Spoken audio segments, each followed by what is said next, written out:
called the reader response theory, right? Now, even some people who belong to the new critic group, even some people, and I mean 𝐼𝐢 Richards for instance, you can divorce everything from the text. You can divorce the author. If I give you a text that does not have a cover and does not have the name, you can divorce the author perhaps.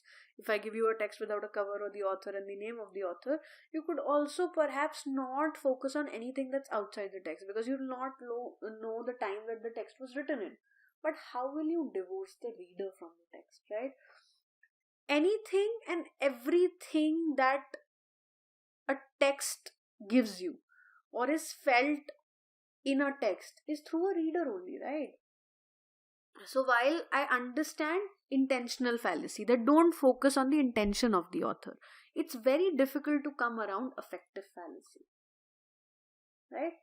The term that I told you about, the term that was introduced by Wimsatt and Beardsley, we saw it in New Criticism, right? So anything and everything you can wrap your head around. You can understand not focusing on the author, not the history, or not the events that are happening, and everything. But how do you not understand and focus on the reader? Because everything the text is through the reader. And here I would first like to talk about Roland Barthes' text called The Death of the Author, right? So his text is, he's written the text called The Death of the Author, and where he talks of the fact that an author dies the moment a reader is born, right? So if I tell you about, say, I give you a text called suppose I give you R.K. Narayan's The Man-Eater of Malgudi, right? And now, so you all of us know that Malgudi is a fictional town that R.K. Narayan has created, right? So if I give you a Man-Eater of Malgudi and I tell you to read that text, and you figure and you come across a description of the place that he's created. So a description of the place, for instance, talks of a certain set of mountains that are there, and then if there is a river flowing by, right? Or if there is, for instance, you say there are a couple of huts and the land is very muddy, or there's always a storm, right? So as I'm saying these things and as you're listening it, you've already created an image in your mind, right? You've created an image in your mind. And what are the odds that the image that R.K. Narayan, or for instance here I gave you, was exactly the same as the author had thought in my head? It can't be similar. It is never similar, right?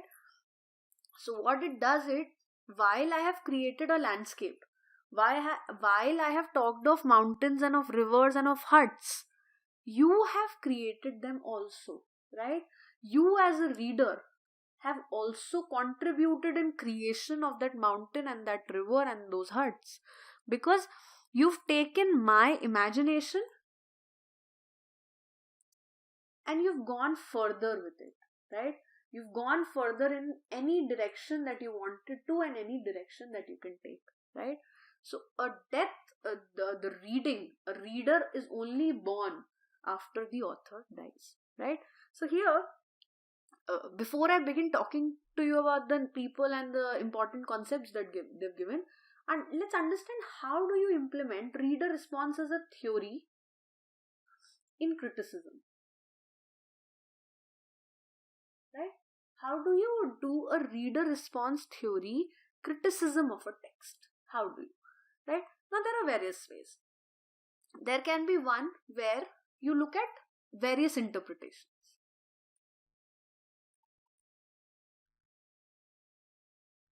right? And for this I always go back to the Waiting for Godot example.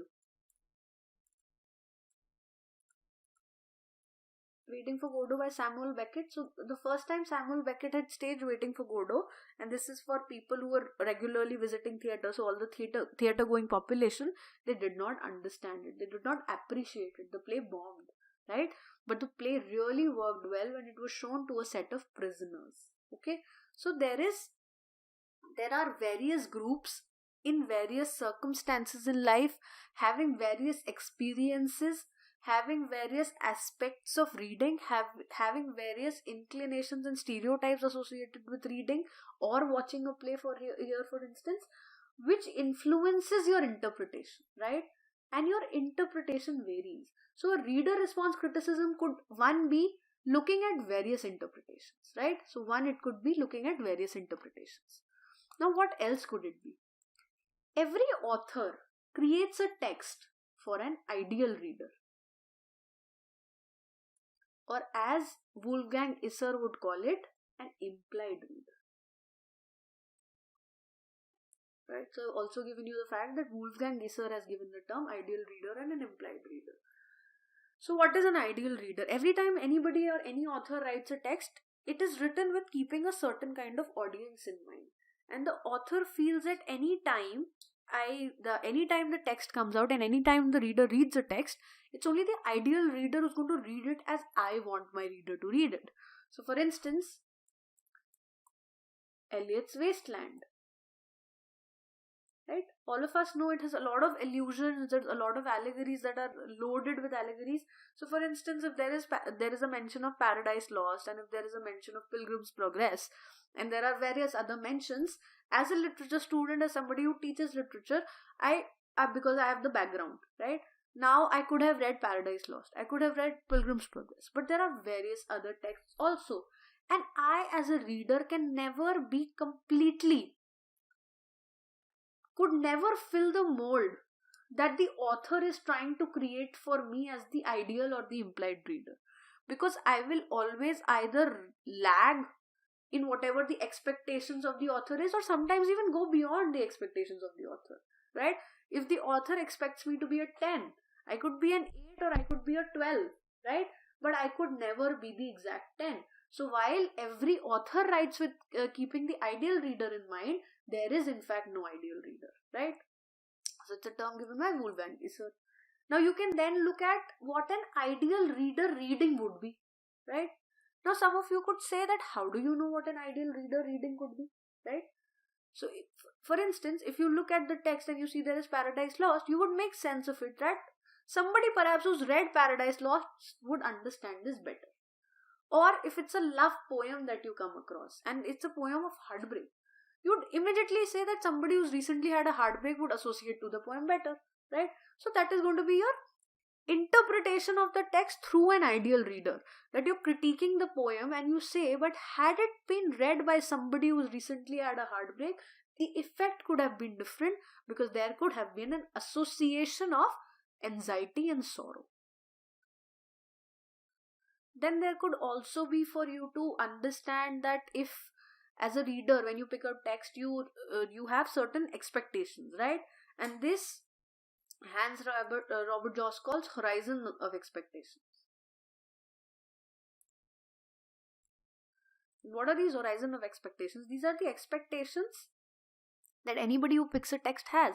So any reader who picks a text has certain expectations. And if the author goes beyond those expectations, the author becomes successful in your eyes, right? The reading becomes successful and the task of the author is accomplished, and the task of you yourself as a reader is also accomplished, right? Then there are various other terms, like there is interpretive communities.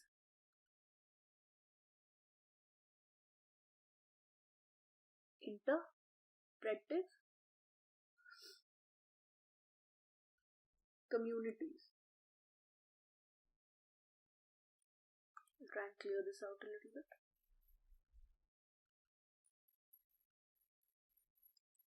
So there is Interpretive Communities by Stanley Fish. Now what are interpretive communities?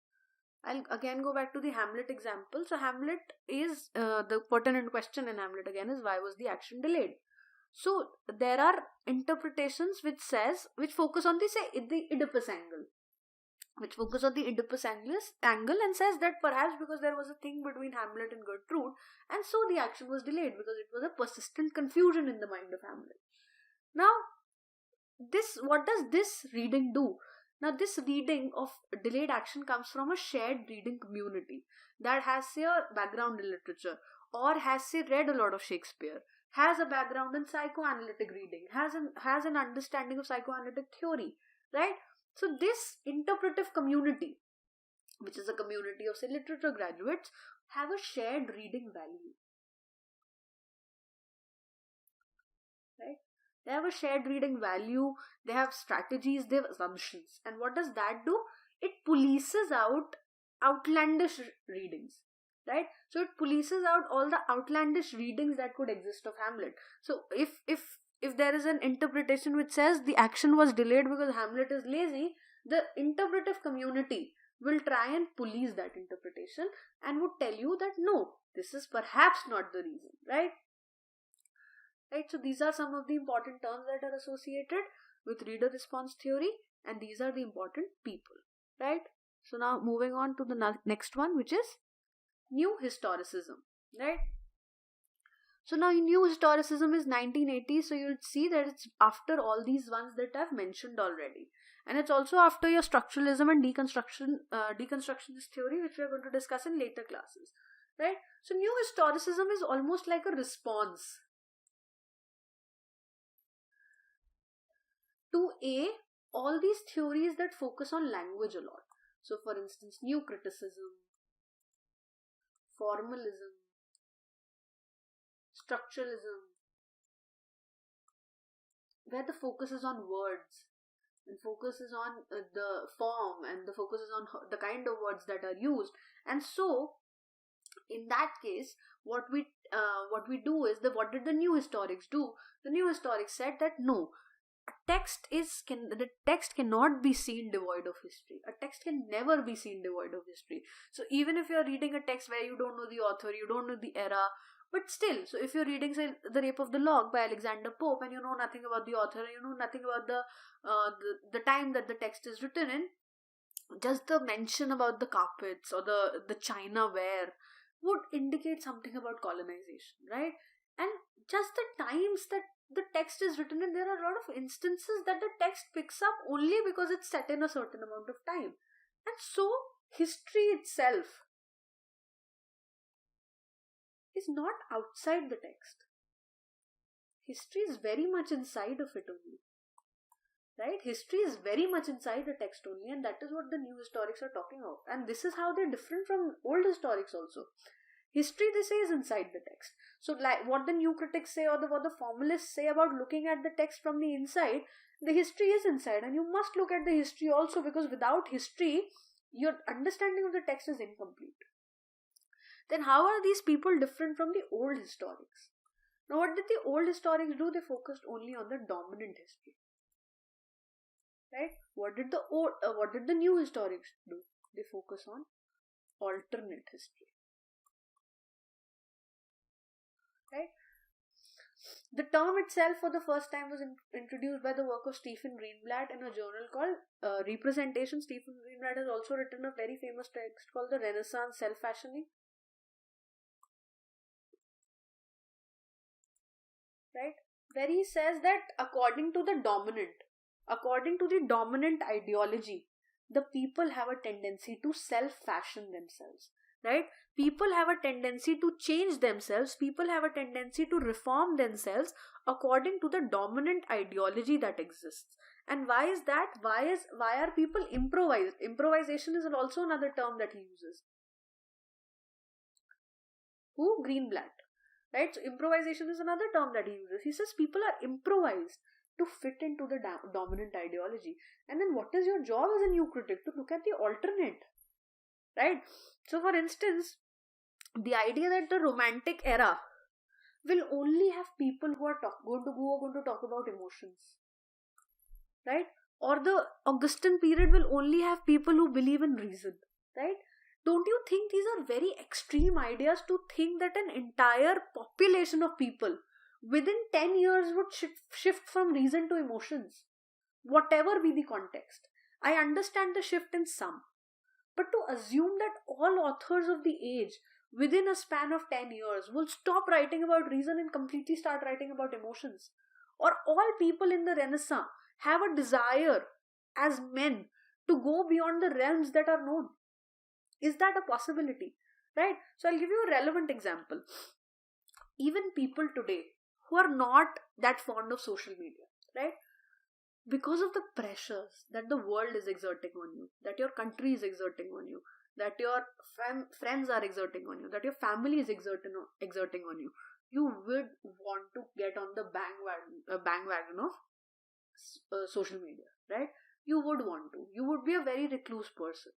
You would say, if people are posting everything about their clothes and food and life and love life and everything else, reading what they're reading, if people are posting everything and you're a recluse, you would perhaps only post the book that you're reading, but you would still do that, right? So what has been done? You, despite not wanting to, you've been taken up by the dominant ideology, right? So what is the idea that the new historics want to focus on? They want to focus on alternate histories, right? The focus they want is to be on alternate histories. Okay. Now, why Foucault is important here? So Foucault's written a lot of texts. He's written History of Sexuality. He's written Madness and Civilization. He's written Discipline and Punish. And what are all these texts talking of? They're talking of variation in history, right? So don't take the dominant as the only historical possibility. Go beyond that. Look in history. Find alternates from civilizations that you don't belong to, and cultures that you don't belong to, and eras that you don't belong to. And find possible alternate histories that could perhaps be better in the dominant order that you've accepted as the only viable option, right? So Foucault is important. Even Bakhtin is very important here. So while not really associated with new historicism, Bakhtin's idea of heteroglossia. What is heteroglossia? Heteroglossia is multiplicity of voices in a text. So because there are multiple voices in a text, and there is obviously the essential dominant voice, but there are also multiple alternate voices. And it's important for us as readers or viewers of the play or the text to know those voices. Even if your alternate voice does not subvert the dominant, the alternate voice is important, right? These are some basic ideas about new historicism. These are the 4 theories that we are going to discuss today.